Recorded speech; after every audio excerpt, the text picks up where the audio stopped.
পুরনো একটা উক্তি মনে পড়ে, যাই দেখি তাই নতুন লাগে। বাংলাদেশের ক্রিকেটারদের এভাবে দেখেছেন কবে কে মনে করতে পারেন?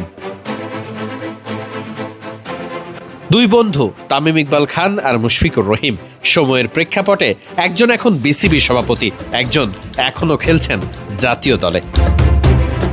পাঁচ তারকা হোটেলের এক ছাদের নিচে যেন কত কিছু ঘটে গেছে এক মুহূর্তের পলকে। প্রত্যেকটা ফ্রেম ধরে রাখার মতো, মনে রাখার মতো।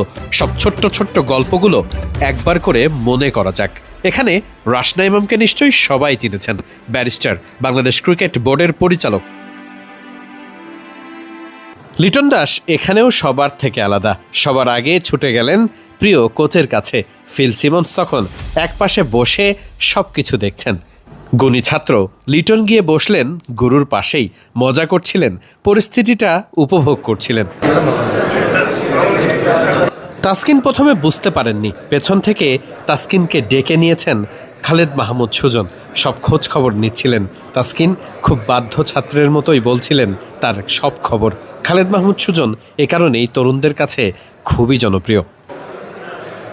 একই সময়ে রুমের আর একটা পাশে ততক্ষণে চলে এসেছেন মাহমুদুল্লাহ। পাশেই খুব হাসি খুশি মুডে মোহাম্মদ আশরাফুল, অতীতের সতীর্থ বড় ভাই, সবার সঙ্গে তখন মজা করছেন। এই সময়টা যেন বেঁধে রাখার মতো। একসাথে বাংলাদেশের অধিকাংশ সাবেক অধিনায়করা এক ছাতার নিচে। সকলে যখন আনন্দ আড্ডায় ব্যস্ত, ঠিক এই সময়টাতেই চোখ পড়ল মুস্তাফিজুর রহমানের দিকে। সুযোগ পেয়েই যেন খালেদ মাহমুদ সুজনের কাছে কিছু একটা সিরিয়াস ব্যাপার নিয়েই আলাপ করছিলেন দ্য ফিজ। এই খালেদ মাহমুদ সুজনের হাত ধরে তো উঠে আসা মুস্তাফিজের। একই হোটেলেই ক্রিকেটাররা অবস্থান করছেন, তাই যে যার মতো রুম থেকে আলাদা আলাদা নিজেদের সময় মতোই আসছেন।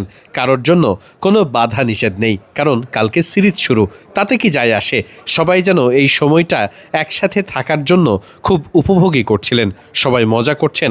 এক একটা জটলাই, কখনো মুস্তাফিজ, কখনো মুশফিকুর রহিমরা নিজেদের গল্প আড্ডায় মেতে থাকছেন। এই দৃশ্যগুলো অন্য সব দিনে দেখা যায় না, অন্য সব দিনে আয়োজন করাও যায় না। খুব স্বাভাবিকভাবেই সব অধিনায়ক, সব ক্রিকেটারদের এক ছাতার নিচে নিয়ে এসে এমন একটা উপলক্ষ তৈরি করাটাও তো বড় কিছু। মুশফিকের সঙ্গে শরীফুলের এই দৃশ্যটা একটু দেখুন, মন ভালো হতে বাধ্য। কথায় আছে, সাফল্য পেতে হলে তৈরি করতে হয় লিগাসি, যেটার বড্ড অভাব ছিল বাংলাদেশ ক্রিকেটে। ঠিকঠাক সম্মানটা না পেলে নতুন প্রজন্ম শিখবে কিভাবে? সেই পথ